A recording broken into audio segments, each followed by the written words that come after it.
Good morning সবাইকে, welcome to Sidhu coaching centre YouTube channel. সবাইকে স্বাগত জানাচ্ছি। যারা জয়েন্ট এন্ট্রান্স এক্সামের জন্য এএনএম জেএনএম ফর্ম ফিল আপের জন্য যারা ওয়েট করছিলে, তো এতদিন পরে অর্থাৎ আজ থেকে তোমাদের অ্যাপ্লিকেশন স্টার্ট হচ্ছে।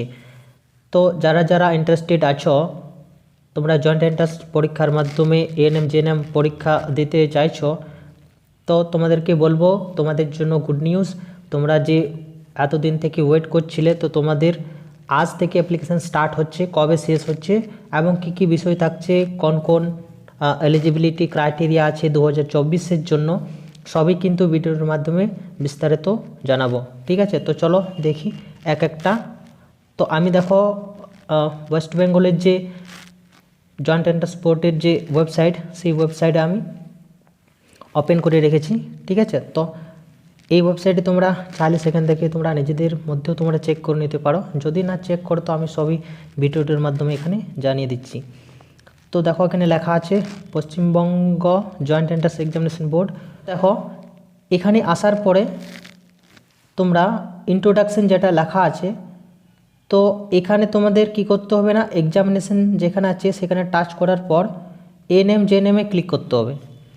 এখানে ক্লিক করার সাথে সাথেই দেখো একটা পেজ খুলে গেছে এএনএম অ্যান্ড জেএনএম। তারপর নিচে লেখা আছে ইন্ট্রোডাকশন।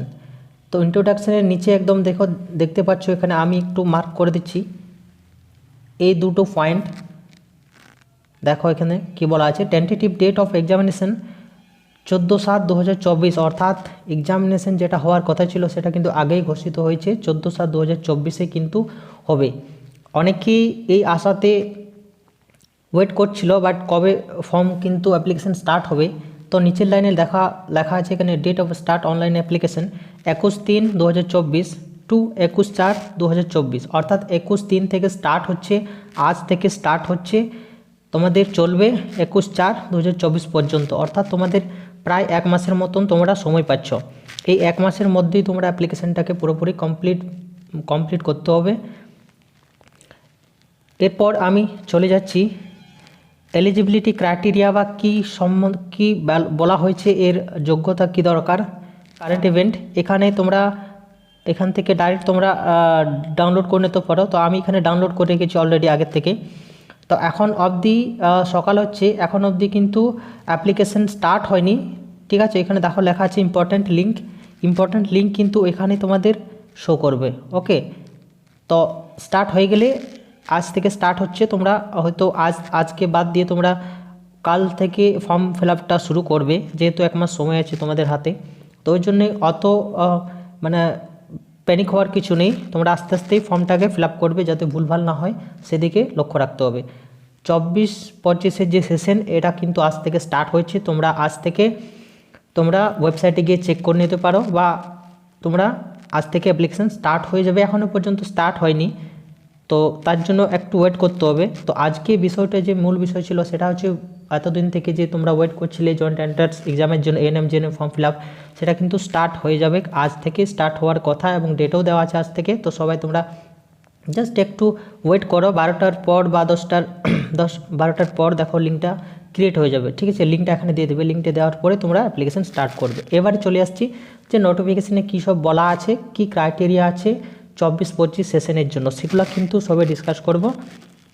ওকে, ডাউনলোড করার পর আমি ওপেন করছি, সবাই দেখতে পাচ্ছ। এরপর দেখো এখানে লেখা আছে information bulletin, joint entrance test for auxiliary nursing and midwifery revised and general nursing and midwifery, অর্থাৎ ANM and GNM 2024। Date of examination সেটা আগে পাবলিশ করা হয়েছে 14/7/2024, কিন্তু এই ডেটে যদি এক্সাম না হয়, ডেট একটু পিছোতে পারে, যেহেতু অ্যাপ্লিকেশানটা ফেব্রুয়ারি মাসে হওয়ার কথা, সেটা কিন্তু অনেক লেট হয়ে গেছে। ওই জন্য এক্সামিনেশান যদি পরে শিডিউল চেঞ্জ হতে পারে। ঠিক আছে, আমাদের যে মেন বিষয় সেটা হচ্ছে আমরা কী কোয়ালিফিকেশান, এখানে ক্রাইটেরিয়া কী সব বলা আছে, সেগুলো বিষয় আমাদের জানা আছে। তো চাইলে তোমরা পুরোটা করতে পারো, বাট তোমরা এখানে দেখো লেখা আছে এই ওয়েবসাইট থেকে তোমরা ক্রিয়েট করে নিতে পারো। দেখতে পাচ্ছ, তোমরা এই ওয়েবসাইট থেকে চাইলে এখানে যে ওয়েবসাইট আছে সেখান থেকে তোমরা ক্রিয়েট করে নিতে পারো। ঠিক আছে, দেখে নিতে পারো, ওয়েবসাইটে যাই নিয়ে চেক করে। তো আমি মূল যে বিষয় সেখানে চলে যাচ্ছি। আচ্ছা, অ্যাপ্লিকেশান ফিস কত লাগছে এখানে? অ্যাপ্লিকেশান ফিস তোমাদের বলা হয়েছে, দেখো এখানে লেখা আছে SC ST যারা আছো তারা কিন্তু 300 টাকা লাগবে, আর জেনারেল OBC যারা আছো তারা কিন্তু 400 টাকা ফিস লাগবে। ওকে, এরপরে চলে যাচ্ছি সবথেকে ইম্পর্ট্যান্ট জায়গায় যেখানে তোমাদের, আচ্ছা এখানে দেখো অনেকগুলা দেওয়া আছে এখানে ইন্ট্রোডাকশন সম্পর্কে, চাইলে তোমরা পড়তে পারো, অতটা না চাইলে তোমরা এখানে সব কিছু দেখে নিতে পারো কি কি সম্বন্ধে বলা আছে। ওকে, এবারে চলে আসছি মেন যে পয়েন্ট সেখানে আমি চলে আসছি। দেখো এটা হবে কিন্তু ওএমআর বেসড এক্সামিনেশন। সবাই যারা নতুন যারা আছো পুরানো তারা তো তোমরা বুঝতেই পেরে গেছো, আর যারা নতুন আছে তোমরা জানবে ওএমআর সিট যেগুলো হয়, যেগুলো গোল গোল ভরতে হয়, ঠিক আছে। সো MCQ থাকবে 4টার মধ্যে একটা তোমাকে গোল করতে হবে। তো ওই বেসডে কিন্তু এক্সামিনেশনটা হবে। এক্সামিনেশন ডেট আগে দিয়ে দেওয়া হয়েছে, সব থেকে আগে তোমাদের জানানো হয়েছে। এরপরে চলে আসছি প্যাটার্ন অফ কোশ্চেন। এটা কিন্তু ভেরি ভেরি ইম্পর্ট্যান্ট, তোমাদের এটা জানতে হবে প্যাটার্ন অফ কোশ্চেন পেপার কেমন আসছে, অর্থাৎ কোন কোন চ্যাপ্টার থেকে কি কি কোশ্চেন দিচ্ছে বা কি কি সাবজেক্ট আছে এখানে বা বিষয় তোমাদের কি আছে। তো দেখো ফার্স্টে তোমাদের লেখা আছে, দেখো লাইফ সায়েন্স দেখতে পাচ্ছ, আমি এখানে দেখাচ্ছি লাইফ সায়েন্স। তো লাইফ সায়েন্সের জন্য তোমাদের 30 নম্বর থাকছে। ক্যাটাগরি 1 ফুল মার্কস 1 নম্বর করে, প্রত্যেকটা কোশ্চেন 1 নম্বর, 30টা কোশ্চেন থাকবে 30 নম্বর। ক্যাটাগরি 2 যখন চলে আসবে তখন কিন্তু এখানে 2টো মার্ক, অর্থাৎ নাম্বার অফ কোশ্চেন কিন্তু কতগুলো থাকছে 10 থাকবে, ঠিক আছে। তো 10 যদি থাকে একটা কোশ্চেনে 2 নম্বর, আর এখানে কিন্তু নেগেটিভ নেই, ঠিক আছে। তো এখানে ওয়ানে কিন্তু নেগেটিভ আছে একটা, মানে 1/4 থাকে এখানে নেগেটিভ, নিচে দেওয়া আছে, বাট আমি এখানে মেনশন করে দিচ্ছি। ক্যাটাগরি 2তে কিন্তু এখানে নেগেটিভ কোনো নেই, প্রত্যেকটা কোশ্চেনের 2 নম্বর করে, এবং প্রত্যেকটা কোশ্চেন কিন্তু তোমাদের 10টা কোশ্চেন থাকবে, অর্থাৎ 20 নম্বর। টোটাল তোমাদের এখানে 40 নম্বর, 40 এদিকে থাকছে আর এদিকে, মানে টোটাল হচ্ছে তোমাদের 50 নম্বর, ঠিক আছে। টোটাল কোশ্চেন তোমাদের থাকছে 40টা, আর এখানে তোমাদের মার্কস টোটাল হচ্ছে 50 নম্বর, ঠিক আছে। ফিজিক্যাল সায়েন্স দেখো এরপরে আছে ফিজিক্যাল সায়েন্সটাকে তোমরা দেখতে পারো। তো 15টা কোশ্চেন থাকছে 1 নম্বরের, আর 5টা কোশ্চেন থাকছে 2 নম্বরের, মানে 5 দুগুণে 10 আর 15। তো টোটাল তোমাদের হচ্ছে 20টা কোশ্চেন থাকবে, আর নম্বর হয়ে যাবে 25টা। সেমভাবে ইংলিশ থাকছে 15টা 1 নম্বর করে থাকবে, এটা 15টা থাকবে, 15 নম্বর থাকছে এটা। ম্যাথমেটিক্স 10টা থাকবে, এটাও 10 নম্বর, অর্থাৎ প্রত্যেকটা কোশ্চেন নাম্বার 1 করে। এরপর চলে আসছি জেনারেল নলেজ কিন্তু দেখো 10টা কোশ্চেন 10 নম্বরে থাকছে, টোটাল নাম্বারও 10, কোশ্চেন নাম্বার 10, নাম্বারও 10, অর্থাৎ 1 নাম্বার করে ক্যারি করছে। এরপরে চলে আসছি লজিক্যাল রিজনিং যেগুলো রিজনিং থাকে সেটা কিন্তু 5 নম্বরে থাকে, 5টা এখানে 5 নম্বর থাকছে।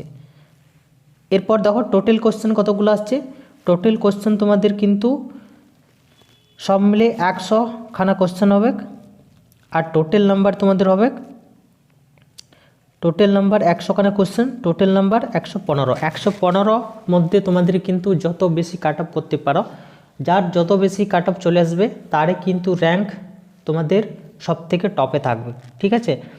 এই কথাটা তোমরা মাথায় রেখে তোমরা কিন্তু প্রিপারেশনটা সেইভাবে স্টার্ট করো। আরেকবার আমি দেখিয়ে দিচ্ছি পুরোটা, এইখানে লাইনটা তোমরা কিন্তু ভালোভাবে স্ক্রিনশট করে তোমরা কিন্তু দেখে নাও, কারণ এটা কিন্তু ভেরি ভেরি ইম্পর্ট্যান্ট জায়গা, কারণ এই জায়গা থেকে তোমাদের অনেক ইম্পর্ট্যান্ট জায়গা, ঠিক আছে। তো এই জায়গাটাতে কিন্তু তোমরা একদম ভালোভাবে তোমরা কিন্তু সেই রকমভাবে প্রিপারেশন করবে।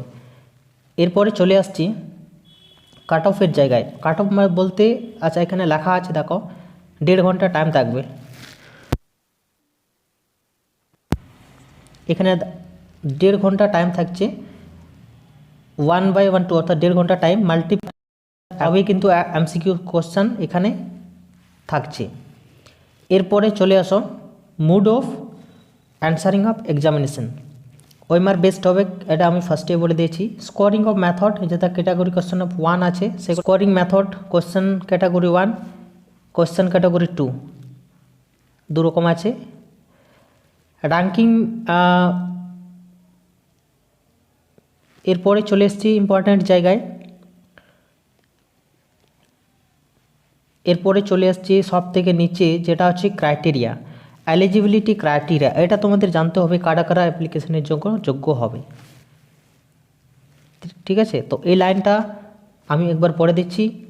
Eligibility criteria for must be citizen of India, must be domicile of West Bengal, the applicant must have passed or must be appear in 2024। অর্থাৎ তোমাদের সিটিজেন অফ ইন্ডিয়া হতে হবে ভারতে। এরপরে নিচে দেখো এখানে এলিজিবিলিটি ক্রাইটেরিয়া কী দেওয়া আছে এখানে, এগুলা কিন্তু ভেরি ভেরি ইম্পর্ট্যান্ট, সবাই কিন্তু দেখো ঠিক করে।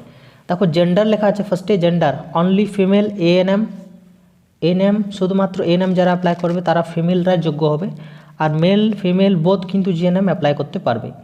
Maximum age limit, no upper limit, এখানে কোনোভাবেই আপার লিমিট দেওয়া নেই, নো আপার লিমিট, দুটোতে কিন্তু কোনো আপার লিমিট, দুটোতে কোনো আপার লিমিট দেওয়া নেই। রেসিডেন্টস কি বলছে, must be permanent resident of West বেঙ্গলের মধ্যে পার্মানেন্ট রেসিডেন্ট হতে হবে, এনএম হোক বা জিএনএম হোক, দুটোর ক্ষেত্রে। 4 নম্বরে বলছে language must be able to read write express in Bengali and Nepali, অর্থাৎ তোমাদেরকে বেঙ্গলি বা তোমাদের নেপালিতে লিখতে পড়তে জানতে হবে। এরপর চলে আসছি ম্যাক্সিমাম এডুকেশনাল কোয়ালিফিকেশান, অর্থাৎ মিনিমাম এডুকেশনাল কোয়ালিফিকেশান, অর্থাৎ তোমাদের এডুকেশন কোয়ালিফিকেশান কী আছে। তো মাস্ট বি তোমার 10+2 এক্সামিনেশন দিতে হবে, অর্থাৎ এইচএস পাস করতে হবে যে কোনো রিকগনাইজ বোর্ড থেকে, অ্যাটলিস্ট 40% মার্কস ইন অ্যাগ্রিগেট, তোমাদের পার্সেন্টেজটা কিন্তু 40 হওয়া চাই, 40% মার্কস থাকলেই হবে। এইচএসে তোমাদেরকে পাস করতে হবে, সাথে তোমাদের 40% পার্সেন্টেজ থাকতে হবে। বি নাম্বার বলছে মাস্ট পাস ইন ইংলিশ অর্থাৎ 10+2তে তোমাদের কিন্তু পাস মার্ক এখানে থাকতে হবে। এখানে কোনো পার্সেন্টেজ কোনো কিছু বলা নেই যে তোমাদের ইংলিশে 40% থাকতেই হবে, তার কোনো সে তোমাদের পাস নাম্বার থাকলেই হবে। যারা ভোকেশনাল স্ট্রিম থেকে থাকবে তারা কিন্তু এখানে সব কিছু দেওয়া আছে, যারা ভোকেশনাল স্ট্রিম থেকে দেওয়া আছে, আমি আর কিছু বলছি না এখানে। তো যেখানে অ্যাপ্লিকেশন করবে সেখানে কিন্তু তোমাদের সব কিছুই থাকবে, ঠিক আছে। তো তোমাদের একটাই বলবো, যারা ইচ্ছুক আছে নার্স হওয়ার, তো তোমরা কিন্তু এখন থেকে পুরো স্টাডি করো, ঠিক আছে। কারণ হাতে তোমাদের খুবই কম সময়, যেহেতু 14/7 তোমাদের কিন্তু অ্যাপ্লিকেশন মানে ডেট দিয়ে দিয়েছে, একটা টেন্টেটিভ ডেট বা এটা ডেট বলা যেতে পারে, যে তোমাদের ওই ডেটে কিন্তু হবে। রিজার্ভেশন কোটা থাকছে, যারা রিজার্ভেশন কোটা SC/ST থেকে আছো তোমরা কিন্তু রিজার্ভেশন কোটার মধ্যে পাবে। EWS কোটাও আছে এখানে, PWD কোটাও আছে, ঠিক আছে। তো সবাই কিন্তু একবার ভালোভাবে পড়বে এবং পুরো ক্রাইটেরিয়াকে দেখে ভালোভাবে ফর্মটা ফিল আপ করো, আর পড়াশোনায় কিন্তু জোর দাও, ঠিক আছে। কারণ হাতে তোমাদের খুবই কম সময়, অনেক কাট অফ হয়। আগেবারের যে এক্সামিনেশন হয়েছিল সেখানে কিন্তু দেখা গিয়েছিল যারা মানে কাট অফটা খুবই হাই হচ্ছে, দিনকে দিন কিন্তু কাট অফ হাই হচ্ছে। তো সবাই একটু মনোভাব নিয়ে পড়ো আর একটু বেশি করে সময় দাও, কারণ তোমাদেরকে যদি পেতে হয় একটা মানে স্টাফ নার্স হওয়ার স্বপ্ন আছে, তো তোমার বাড়িতে বসেও প্রিপারেশন করা যায়, বা তোমরা এখন ইউটিউব চ্যানেল হয়ে গেছে অনেক, সেখান থেকেও প্রিপারেশন করতে পারো। চাইলে তোমরা কোনো কোচিং সেন্টারে যুক্ত হতে পারো। বই কিনবে, আর বই কেনার সাথে সাথে তোমরা যে ক্লাসে 9-10-এর যে ফিজিক্স সায়েন্স বইগুলো আছে, তো সেখান থেকেও তোমরা সেই বইগুলো থেকেও অনেক কোশ্চেন আসে, সেগুলোও কিন্তু তোমরা ঠিকঠাক পড়ে যাবে, ঠিক আছে। আজকের ভিডিও আমি এখানে শেষ করছি, আর দেখা হচ্ছে নতুন কোনো ভিডিওতে নতুন কোনো টপিক নিয়ে। ওকে, থ্যাংক ইউ, সবাই ভালো থেকে সুস্থ থাকো।